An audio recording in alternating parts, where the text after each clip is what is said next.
राजस्थान के सभी पेंशनधारियों को मेरा नमस्कार। MS news Hindi YouTube channel पर साथियों आपका एक बार फिर से स्वागत है। तो आज का टॉपिक बहुत खास रहने वाला है। वीडियो को शुरू से लेकर लास्ट तक जरूर देखें, वीडियो में बने रहें। अभी तक आपने हमारे चैनल को सब्सक्राइब नहीं किया है तो MS news Hindi YouTube channel को सब्सक्राइब करना बिल्कुल भी ना भूलें।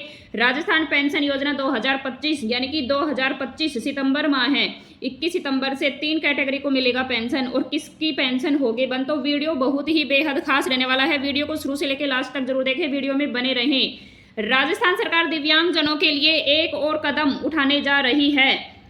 सरकार दिव्यांग पेंशन में वृद्धि के बाद अब सरकार उन्हें सहायकों को भी आर्थिक मदद मिलेगी, यानी कि जो दिव्यांगजन है, जो दिव्यांग पेंशनधारी है, उनके सहायकों को भी आर्थिक मदद देने वाली है। राजस्थान सरकार के समाज कल्याण मंत्री ने बताया कि दिव्यांगजनों की देखभाल अच्छे से हो सके, इसके लिए सहायकों को भी ध्यान रखना होगा। यह ध्यान रखना बहुत जरूरी है। सरकार की ओर से मिलेंगे 3,000 रुपये महीने का मानदेय देने का प्रस्ताव दिया गया है, लेकिन अभी इस प्रस्ताव में कुछ संशोधन किए जा रहे हैं। जल्द ही इसे कैबिनेट में भी पेश कर दिया जाएगा, यानी कि सुनवाई होने वाली है। 1.5 लाख लोगों को मिल रही है दिव्यांग पेंशन, यानी कि राजस्थान में 1.5 लाख लोगों को पेंशन मिल रही है। राजस्थान के एक अनुमान के मुताबिक करीब 1.5 लाख दिव्यांगजनों को पेंशन दी जा रही है। दिव्यांग पेंशन के लिए 40% से ज़्यादा दिव्यांग होना बहुत ही जरूरी है, यानी कि जो दिव्यांगजन है वो 40% से ज़्यादा होना बहुत जरूरी है और साथ में उनका प्रमाण पत्र भी होना चाहिए। इसके अलावा व्यक्ति राजस्थान में कम से कम 5 साल कंटिन्यू रहने वाला होना चाहिए। दिव्यांग के घर में सालाना आय 1 लाख रुपए से कम होनी चाहिए, यानी कि पूरे परिवार के अंदर 1 लाख से कम आय होनी चाहिए। अगर आवेदक को पहले किसी सरकारी पेंशन का फायदा मिल रहा है तो उस दिव्यांग को पेंशन बिल्कुल भी नहीं मिलेगी, यानी कि कोई भी गवर्नमेंट जो योजना है उसका लाभ नहीं मिलना चाहिए। तो साथियों, राजस्थान सरकार की सामाजिक सुरक्षा पेंशन योजना के तहत पेंशनधारियों को अगस्त माह की भी बकाया पेंशन 21 सितंबर को जारी होने वाली है और सितंबर में कुछ पेंशनधारियों को मिलना शुरू भी हो चुके हैं। लाभार्थियों के खातों में धीरे धीरे राशि पहुंच रही है। सरकार का कहना है कि यह सिर्फ देरी हुई है, पेंशन बंद नहीं हुई है। राजस्थान के कुल लगभग 90.8 यानी कि 90.8 लाख पेंशनधारी ऐसे हैं जिनकी पेंशन अभी देरी से आने वाली है, जिनमें से बड़े हिस्से को समय पर भी पेंशन दी जा रही है। तो साथियों, पेंशन बंद नहीं हुई है, पेंशन में सिर्फ देरी है। पेंशन बंद होने के प्रमुख कारण क्या क्या है तो हम वीडियो के माध्यम से जानेंगे, वीडियो में बने रहें। पेंशन बंद होने के प्रमुख कारण क्या है? पेंशन बंद होने के 10 बड़े कारण बताए गए हैं, वो इस प्रकार बताए जा रहे हैं, तो वीडियो में बने रहें। फर्जी लाभार्थियों की संख्या बढ़ जाना, यानी कि हमारे राजस्थान में फर्जी लाभार्थियों की जो संख्या है वो ज़्यादा बढ़ गई है। इस वजह से भी लोगों की पेंशन अटकी हुई है। कई जगह KYC और आधार सत्यापन न होने की वजह से भी पेंशन बंद हो चुकी है, यानी कि बंद होने वाली भी है, अटकी हुई भी है। कई जगह एक ही व्यक्ति के नाम पर 2 पेंशन चलना, अपात्र लोगों का सूची में शामिल होना, पेंशन राशि का गलत उपयोग होना, सरकारी खजाने पर बढ़ता आर्थिक बोझ, यानी कि जब गलत जगह अगर पेंशन जा रही है तो सरकारी खजाने का जो बोझ है वो बढ़ गया है। वास्तविक जरूरतमंदों तक लाभ न पहुंचना, कई लाभार्थियों की मृत्यु के बाद तक भी पेंशन चल रही है। बिचौलिया और भ्रष्टाचार की शिकायतें, यानी कि मित्र जैसे जो बिचौलिया भ्रष्टाचार हैं वो पेंशन का पैसा खुद यूज कर लेते हैं और पेंशनधारी को नहीं देते हैं। पेंशन प्रणाली को पारदर्शी और डिजिटल बनाने की काफ़ी ज़रूरत है। तो पेंशन को लेकर साथियों, सत्यापन न होने पर भी जुलाई के बाद में पेंशन रुकने की चेतावनी जारी की गई थी, यानी कि काफ़ी पेंशनधारियों को जुलाई माह के अंदर भी पेंशन मिली थी। करीब 25 लाख पेंशनधारी ऐसे हैं जिन्हें जुलाई के बाद पेंशन नहीं मिल रही या नहीं मिल पाई है, क्योंकि उन्हें 15 जुलाई तक का आधारभूत सत्यापन प्रक्रिया को पूरा नहीं किया। तो इसीलिए साथ ही मैं हर वीडियो में बोलती हूँ कि अपना सत्यापन जरूर करवाएं।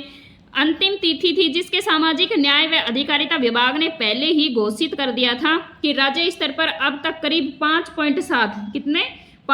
5.7 लाभार्थियों का भौतिक सत्यापन लंबित है, जिसकी वजह से उनकी पेंशन रोकी गई है। तो साथियों, 5.7 लाख ऐसे पेंशनधारी है जिनका सत्यापन अभी नहीं हुआ है और उनकी वजह से उनकी पेंशन रुकी हुई है। लगातार पेंशन लेने के लिए पेंशनधारियों को क्या करना होगा तो वीडियो में बने रहें, वीडियो में जानें। सरकार ने इसके लिए कुछ अनिवार्य काम तय किए हैं जो इस प्रकार से हैं, जानिए।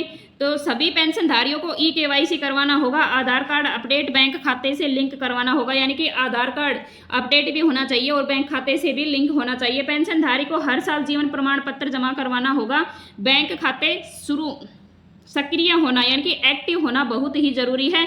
उसमें लेन देन चालू रहना चाहिए। पेंशन का उपयोग सही उद्देश्य के लिए करवाना जरूरी है, यानी कि पेंशन का जो उपयोग है वो सही उद्देश्य के लिए ही करें। यदि इनमें से कोई भी शर्त पूरी नहीं की गई तो पेंशन तुरंत बंद हो सकती है। अब हम जानेंगे सिर्फ 3 कैटेगरी के लोग कौन कौन से हैं जिनको सिर्फ पेंशन मिलेगी। तो यानी कि वृद्धावस्था पेंशन धारक को पहला है जो वृद्धावस्था है और उनके दस्तावेज सही हैं, उनकी पेंशन नहीं रुकेगी। दूसरी, विधवा पेंशन धारक के लिए भी उनके दस्तावेज सही होने चाहिए। और तीसरे, विकलांग पेंशन धारक की भी पेंशन नहीं रुकेगी। बाकी किसी को अब पेंशन का लाभ नहीं मिलेगा। सरकार ने साफ कर दिया है कि इन तीनों श्रेणियों के अलावा पेंशन पूरी तरह से बंद कर दी जाएगी और इनके साथ साथ इनके दस्तावेज जो है वो पूर्ण तरीके से एक्टिव होने चाहिए और उनका सत्यापन और पूरे होने चाहिए। इन पेंशनधारियों को नहीं मिलेगी पेंशन, जानिए। वार्षिक सत्यापन न होने पर भी पेंशन नहीं मिलेगी, यानी कि तीनों श्रेणियों में से कौन से भी पेंशनधारी हो, अगर सत्यापन नहीं है तो पेंशन नहीं मिलेगी। राशन कार्ड में नाम नहीं है या नहीं होने पर भी पेंशन नहीं मिलेगी। जन आधार कार्ड में नाम नहीं होने पर भी पेंशन नहीं मिलेगी। बैंक खाते में डीबीटी का ऑप्शन चालू नहीं होने पर भी पेंशन नहीं मिलेगी। बैंक खाते से आधार कार्ड लिंक नहीं होने पर भी पेंशन नहीं मिलेगी। बैंक खाते में मोबाइल नंबर के लिंक नहीं होने पर, बैंक का नाम गलत होने पर, यानी कि कई बार साथियों क्या होता है कि हमारे आधार कार्ड या पहचान पत्र या उसकी वजह से बैंक में भी नाम गलत हो जाता है। बैंक का IFSC कोड समय समय पर चालू रखें, यानी कि उसमें एक्टिव रखें। सभी पेंशनधारकों को दस्तावेज सही करवाने होंगे, यानी कि जो भी पेंशनधारी है उनको अपना दस्तावेज सत्यापन सही रखना होगा। 1 या 2 महीने की पेंशन जो नहीं मिली वो अब मिलना शुरू हो जाएगी 21 सितंबर से।